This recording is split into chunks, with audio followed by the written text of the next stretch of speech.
Welcome to the Fire and Earth podcast with your hosts, Jason Mefford and Kathy Gruver. Fire and Earth, giving you the keys to unlock your limitless potential. Hey everybody, welcome back to another episode of the Fire and Earth podcast. I'm your co-host, Kathy Gruver. And I'm Jason Mefford, and today we have a mutual friend. But what's always interesting, right, is it's like Kathy and I have known each other for years. We've been doing this podcast for years. We both know Robert, but we didn't know that we both knew Robert. So here we go. Here we go. I am not going to sing "It's a Small World" after all. Thank you. No. La la la la la la la. No, and your viewership will hit end if I start singing.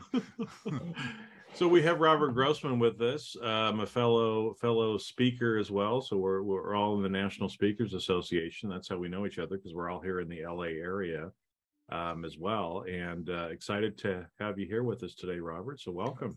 Now, this is a lot of fun. What a great way to end the week. I know. Well, yeah.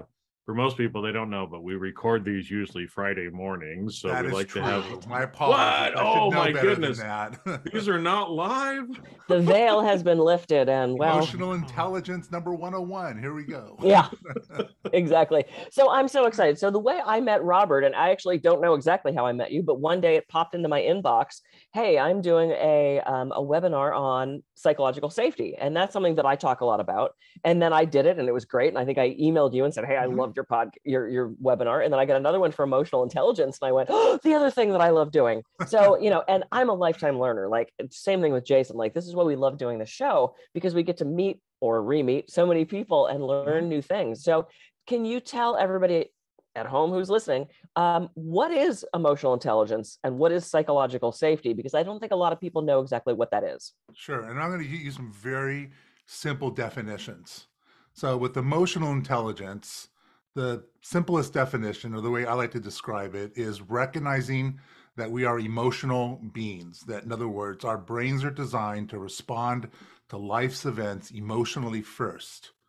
And recognizing that our emotions are not always accurate, and then engaging our rational brain, which would be the prefrontal cortex, to make sense of what's actually going on so we can respond versus react to situations. Now, psychological safety, the definition of that is really eliminating fear from companies and from teamwork, meaning that we want to create an element of radical candor so team members feel free to speak up and share their thoughts or challenge ideas or report things that need to be reported, such as mistakes, promptly, so corrective action can be taken immediately without the fear of ridicule or humiliation or any other negative impacts. Yeah. So those two really do go hand in hand. Absolutely. So you mean we shouldn't tease and bully our coworkers because they have a stupid idea? Well, I mean, you can only on the podcast can I do that. Oh, okay, yeah. Well, it's interesting. I got a quick story to share. Actually. Yeah. So I'm working with a group of leaders at a pharma company, and we first talked about psychological safety, and then we went into emotional intelligence. And one day during a coaching call, one leader said, something just happened this week that I have to share with you, Robert. And I said, well, what happened? Because while I was delivering a presentation, I misspelled a word in my presentation twice. And one of my team members pointed it out to me in the room in front of everybody else.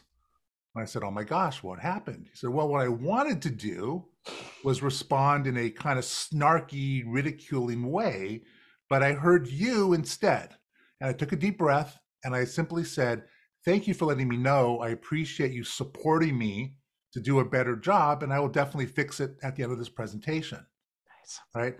And so he said, number one, I did feel like I knew I wanted to respond a certain way, but I chose not to. If I had responded the way I wanted to respond, I would have broken trust and reduced psychological safety. But instead, he believes that he improved trust and improved psychological safety. And I agree with him 100%. He did a great job in that situation. Yeah. Isn't it the greatest compliment as a speaker or a coach when your client says, and I heard your voice in my head? Because I have clients that they're like, what would Kathy tell me? What would Kathy ask in that situation? What would Kathy think I should do in that situation? I love that. That means we're doing our job. That's fabulous. What a great story and a perfect illustration of psychological safety. Yeah. Well, and two of the emotional intelligence side of it, right? Because I know I talk about that some as well, because I think that, I mean, there's a couple areas where I'd love to go. One is emotion in business, and a lot of people say, well, you can't have emotion in business, and I would say bullshit, and there's a good reason for it. And I'm sure we'll talk more about that.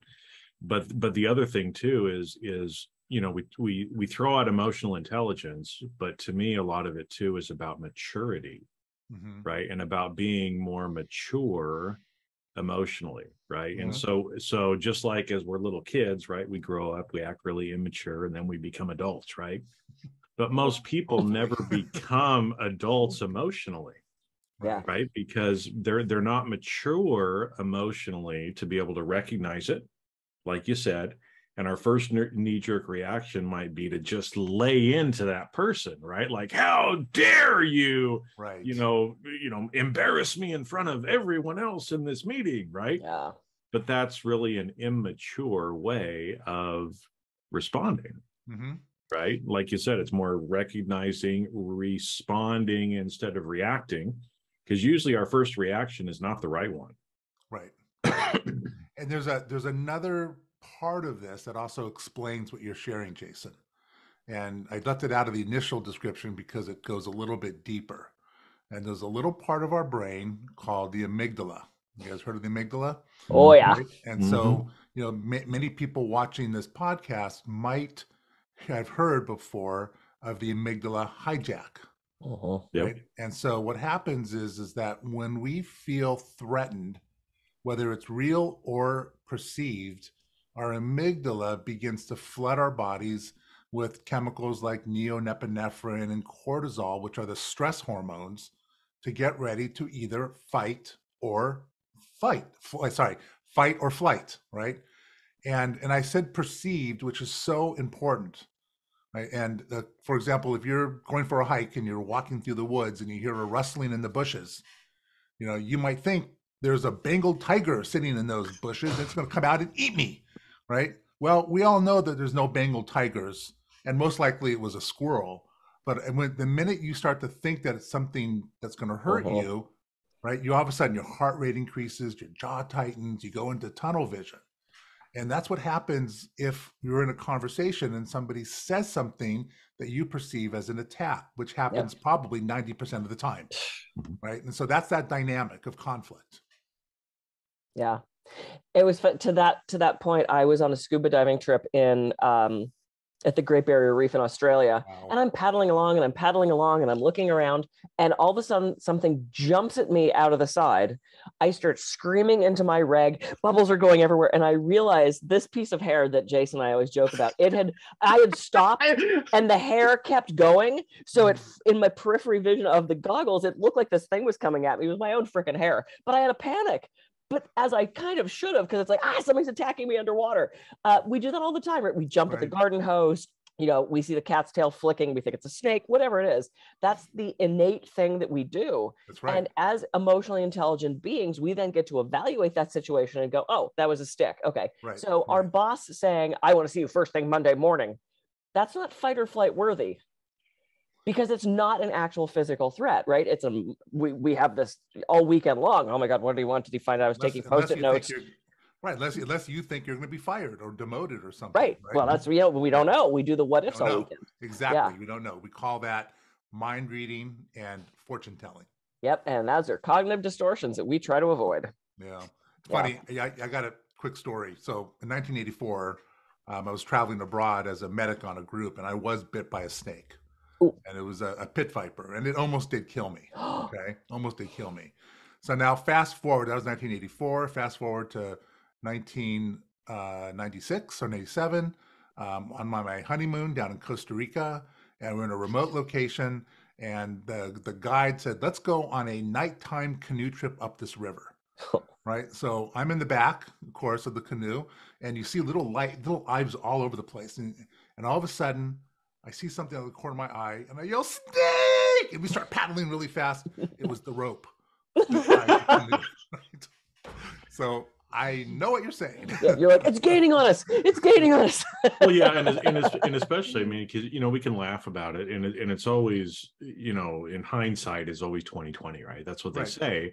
But because you actually experience a physical trauma of being bitten by the snake, that was programmed in your subconscious. And so again, when the amygdala sees something that it believes is a snake, you especially are going to freak out because you've actually experienced it before. That's correct. That's right. So so there's the challenge, right? So if we have a history of abandonment, of breakups, of bosses who are jerks, we're trained to react in that same way. That's the pattern that's in our brain. So how do we step out of that pattern and start to up our emotional intelligence? What can we practically do to help ourselves? Sure. Well, step one is awareness that you're having. So let's define something. I call, I have a model called the response chain, and the response chain starts with what's called a key moment or the event and what happened, right? And that key moment or event is just the facts, just what happened. I was cut off in traffic. Not I was cut off in traffic by a jerk. I was cut off in traffic. Right? We know he was a jerk. That goes without saying. Right. And so when we experience that key moment, we have thoughts about it. And those thoughts are not always accurate. In fact, oftentimes they're not accurate. But where do we get our thoughts from? Well, they come from really the first step, which is our paradigms, how we see the world. And step two is understanding that how we see the world, let me rephrase that, how we experience the outside world may not be accurate as to how the outside world is actually occurring. One example of this is, I show up to work, and this is pretend that we work together, right? I show up to work, and Jason shows up to work, and I say, "Hey, Jason, good morning." He goes, "Robert," right, and walks away. Right. And I turn around and say, "Man, God, that guy Jason, he doesn't like me."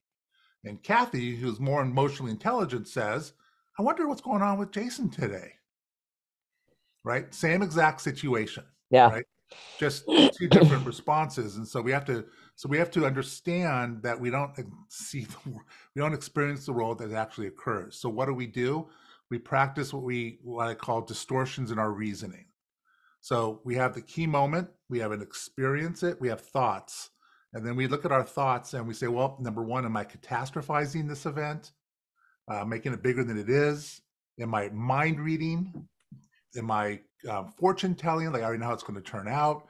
Am I personalizing it? Am I labeling it? There's a whole list of these things. And so we call this the 4-box exercise, where we take the meaning of the key moment, we take the key moment and then the meaning of it. Then we figure out what distortions we might be using. When we remove those distortions, then we get down to possibly the true meaning. And so if we change our thoughts about it, it's critical because our thoughts actually determine our physiological, emotional response. And then based on our emotional or physiological response, we then act out or have certain behaviors. And then those behaviors really do determine whether or not we are reacting or responding to that key moment. And then there's one more step in this, and that is, well, how do we interrupt this in the middle? And again, step one is awareness. And I tell my clients, don't worry about interrupting it. Just start naming your key moments. And then as you get a little bit better at this, you can take a deep breath. Right. And know that you're responding in a way that you don't want to. So take a deep breath. Or if you have time, go for a walk. I play the Doobie Brothers if I have time when I'm stressed about something. And it's you said in the very beginning that you and Jason are lifelong learners, and so am I. And developing your emotional intelligence is a lifelong journey. Yeah. This sounds very similar to cognitive restructuring, which is something that I learned when I did a bunch of mind body stuff at Harvard. And that's something I sit down with my clients and do, right? It's like, what is the thing that happened? How does it make you feel? What emotions are you having? What physical are you having? What are the distortions? What would you like to feel? And then what is kind of the solution to this, which is, well, what can you do?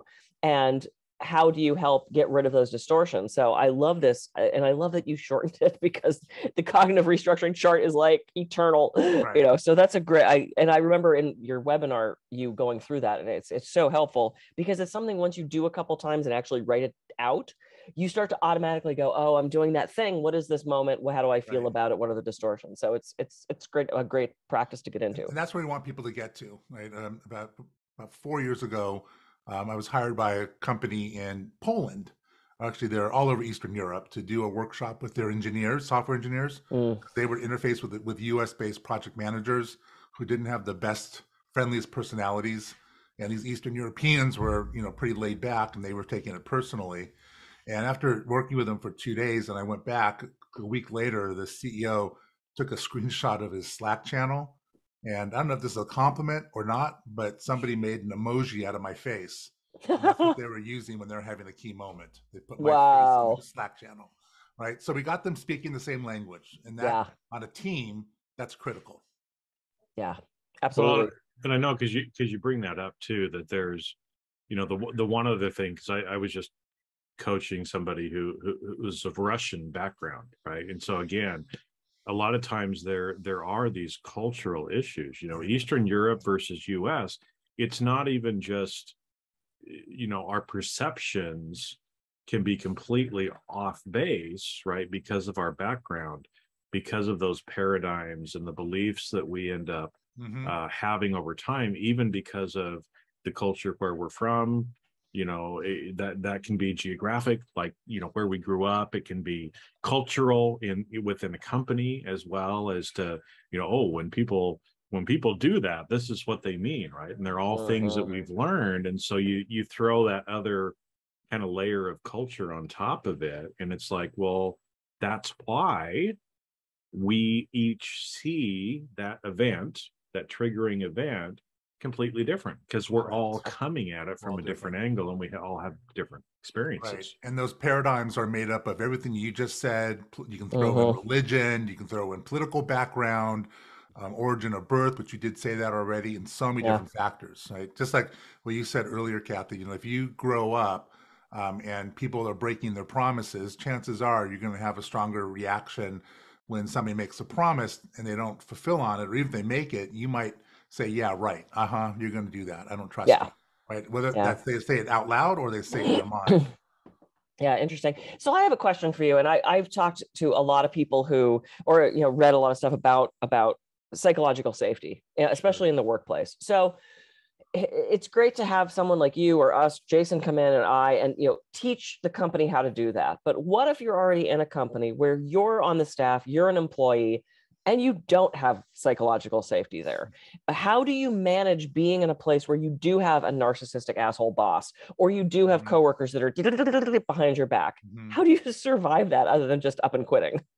Well, so in my opinion, before you can even talk about psychological safety, we have to work on emotional intelligence, right? And so if you're in I'll call it a hostile environment or an uncomfortable environment, number one, you need to be able to not react to what's going on around you, right? So psychological safety is not an individual thing; it's a team thing. It's actually an organizational wide thing, right? So I just can't, hey, I'm psychologically safe, right? I'm open to everything, but then somebody else on my team, or my manager, or their manager, or their VP is not.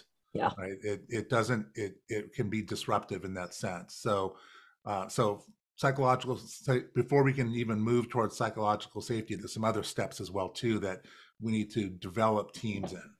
So like if a company thinks that they can watch a video on psychological safety and then they can be psychologically safe, they're foolish, and they're going to waste money on that, because it is based on human to human interaction. Yeah.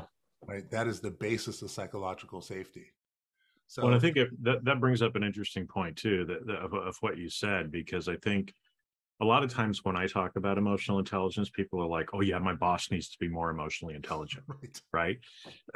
they always want somebody else to be the one that changes. But like what you just said there, right? If you're in a toxic environment, it all has to start with you, right? Correct. And if you are more emotionally intelligent, more mature, even if everybody else around you is acting like a little whiny bitch, sort of thing, you can have some solace in how you're responding and how you're, taking those distortions or paradigms and changing them to where you can actually still survive and thrive in an environment like that, right? Because you're like, sticks and stones may break my bones, but words will never hurt me, right?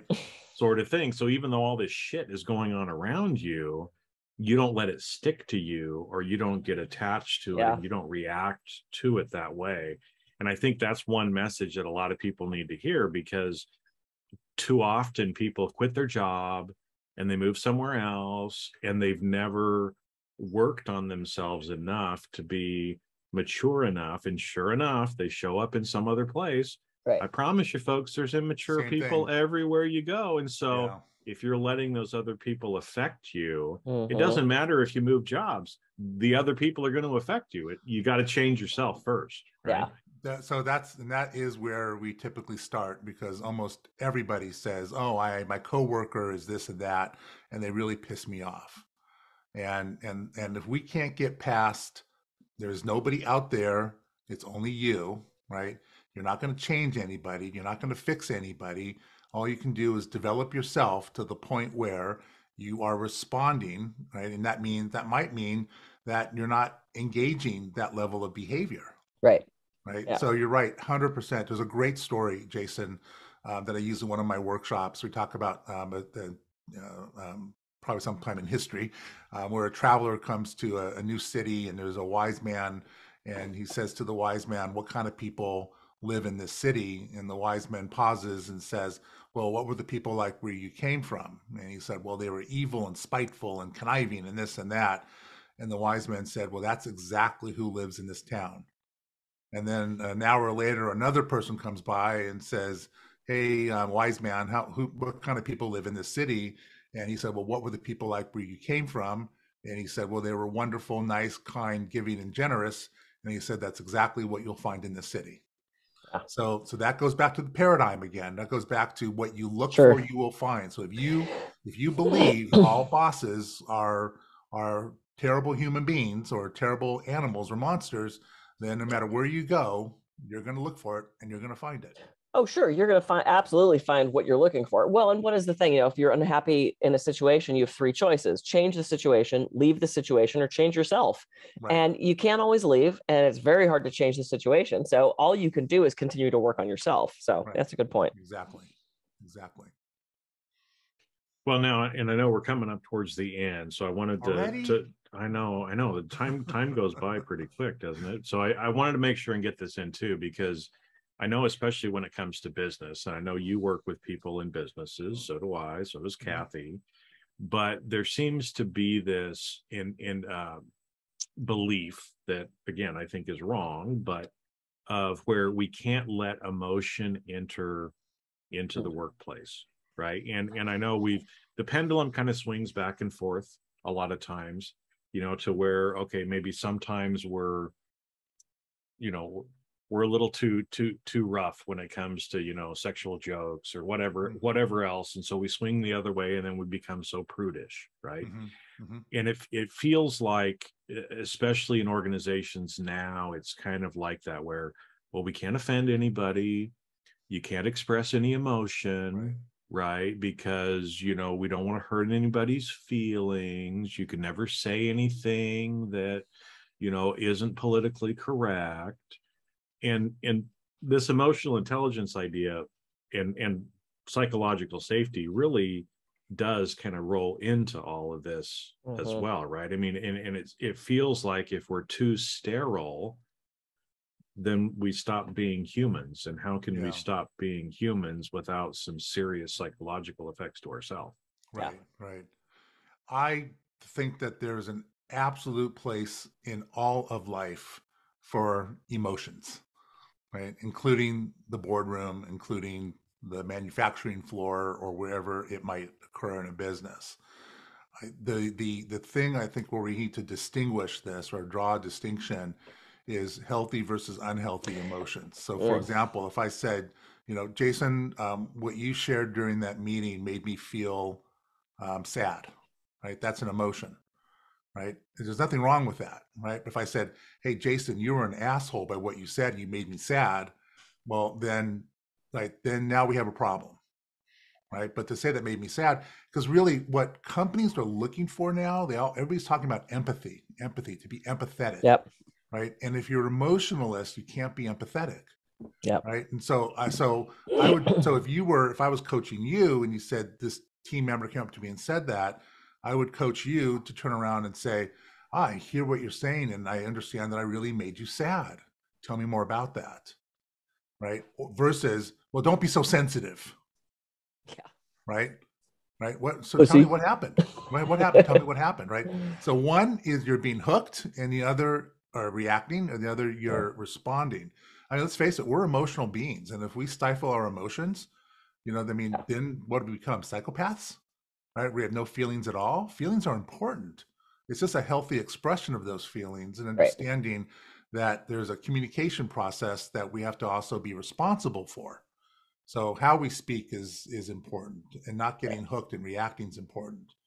So I mean, Yeah. if we're emotionalists, I would hate to work in an emotionalist environment. Yeah. Did that That's a answer your good. question, Jason? I just want to make sure that Yeah, no, and what's interesting sorry, is Kathy, because go ahead. Oh, it's okay. the choice of the word that you use there too kind of hit me as one of the light bulb things too, right? Is it's like the people who don't feel emotions are psychopaths. So if we're encouraging people or thinking that people at work or anywhere else shouldn't feel emotions, and we're trying to get them to throw that away and never have that, then what we're effectively doing is trying to train or make everyone psychopaths. And that's Or a pretty robots. or Yeah. robots, and that's a pretty Yeah. scary place to be, right? Yeah. Is we don't want people to be that way. And so if we throw out all the emotions and we don't know how to deal with it, we turn into psychopaths, and we do things that we don't want to do, Right. And right? here's Which have a bigger damaging psychological impact on people than actually absolutely. expressing the Yeah. emotion. And here's what innovative companies are looking at now. They're looking at a relatively new domain called total worker health, which includes emotional well-being as well. Mm-hmm. Right? That's a big component of total worker health. So one of my other very large clients is the employee health and safety department for a large Fortune 500 company, right? And they're implementing total worker health in their organization. It's not easy, right? I mean, it's a path, it's a journey, right? But we have to pay attention to that, Jason, for the very reasons you just expressed, right? If we don't acknowledge our humanity, then you're not bringing everything to work. If you have to stifle your emotions, you're leaving part of yourself at home and not bringing the total you to work, which then leads to more creativity and discretionary effort and those types of things that we all want on our teams. Yeah, absolutely. Well, and I was just going to add to what you guys were just talking about. I had a conversation with a client the other day about anger. Mm-hmm. And they said, oh, I know it's bad to get angry. And I said, well, frankly, there are things we should get angry about. I said, it's about how you express that anger and what you do with that anger. If you go screaming through the office and you're throwing things off desks and name calling and punching people, probably might want to rein that in. But if you have that feeling of, wow, I'm really angry, what made me angry, what can I do, and you go through that flow of what was the inciting incident to this. I mean, I think we've all had an occasion where we're suddenly just either angry or like anxious about something, and it's like, I've always gone back to, what was I thinking that made me have that feeling? I was thinking about having to pay that big bill, and I wasn't sure that if I had the money for, that's what that was. Taking that emotion back to what sparked it, I think, is so important. And I don't think it's a good thing to stuff anger. I think there has to be ways to process it in a healthy way, or else you're going to explode one day and you're going to be on the news, and we don't want that. I'm working with a client right now that has been out having little outbursts, some bigger outbursts, and he brought it back to something that happened with one person 8 years ago that was left unresolved. So that'll do it. And of course, we are out of time. God, we could talk to you all day. We'll have to have you back on, and we'll cover everything else. So much good info. So if people want to reach you, do any of your programs, have you speaking, what's the best place to find you? I'm going to give you 3 different ways. Number one, and this will cover everything, my website, which is www.blackdiamondleadership.com. My email is robert@blackdiamondleadership.com, and call me direct at 818-231-5238. Beautiful. I love it. So reach out, get a hold of Robert. This has been great.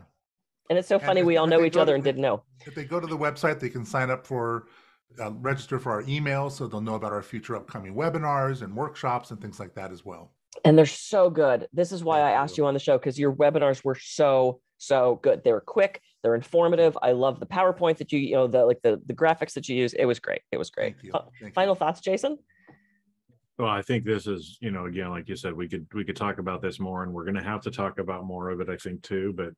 But to me, again, I mean, there's people are stressed out. People hate going to work. And a lot of the stuff, I see people jumping jobs, jumping companies because they're trying to run away from something. But the problem is you can't run away from yourself.